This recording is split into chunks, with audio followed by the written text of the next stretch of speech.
We were only 2 months away from the wedding when the cracks began to show. Sana and I had been together for 3 years. Our story started at a mutual friend's engagement party.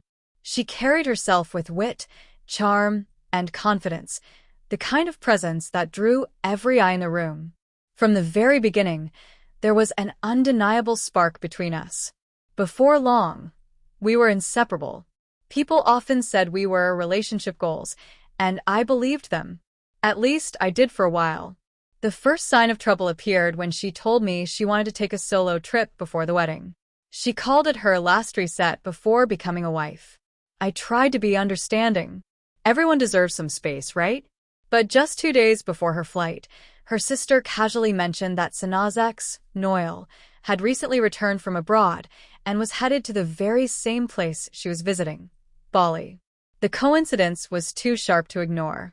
Still, I kept quiet. Maybe I didn't want to face what my instincts were already screaming. But the unease wouldn't leave me. Against everything I thought I stood for, I did something I never imagined I would. Her iPad was at my apartment, synced with her iCloud. A few taps, and her messages were right in front of me. What I saw hollowed me out. There were countless exchanges with Noel. Some were harmless, but others cut deep. "Can't wait to see you again. Just like old times," he wrote.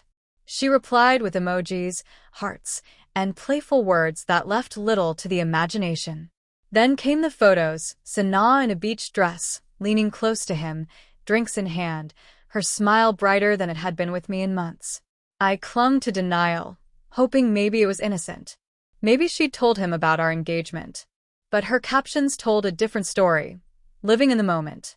What if? And the worst of them all, a picture of the two of them beneath a fiery sunset, captioned "No explanations, no regrets." My hands trembled as I stared at the screen.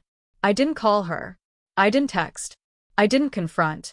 Instead, I picked up the phone and dismantled our wedding piece by piece. I canceled the venue, the caterer, the decor, everything.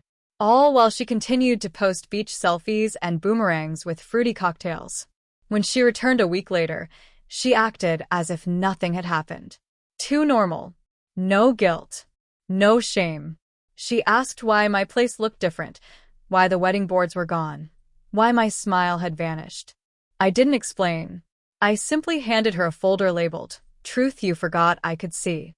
Inside were the screenshots. Her face went pale. She didn't say a word, just grabbed her bag and walked out. That was it. Weeks dragged on.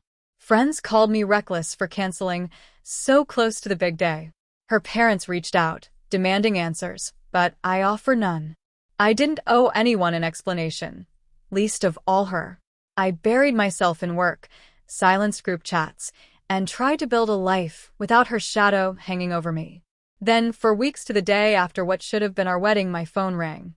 The screen lit up with her name. I let it buzz 3 times before I finally picked up. "Hello." There was a long pause, then her voice, a sound I hadn't heard in a month. "Hey."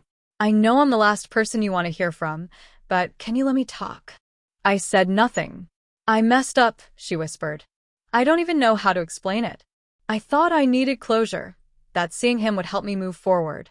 But I didn't realize I was burning the only bridge that mattered." "Sana," I said evenly, you didn't just burn the bridge. You blew it up and danced on the ashes." She choked back tears. "I deserve that.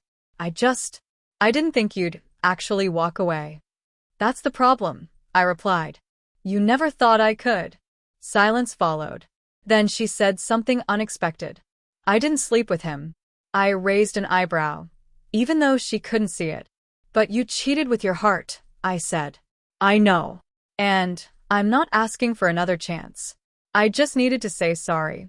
I thought I wanted to feel something with him, but all I did was lose everything I already had with you." "That realization came too late," I said quietly. "I figured." Her voice was faint now. "You were always the better one between us." Then she hung up. That night, I lay in bed staring at the ceiling, her words replaying like an echo I couldn't shut off. I wasn't sure if she meant them sincerely, or if she only regretted losing the comfort of a steady love. Either way, it no longer mattered. I was finished. 2 months later, we crossed paths at a mutual friend's birthday dinner. She looked different, thinner, quieter, stripped of her usual polish, as though life itself had humbled her. She offered me a soft smile. I gave a polite nod and returned to my table. As I was leaving, she stopped me. "Thank you," she said. For what?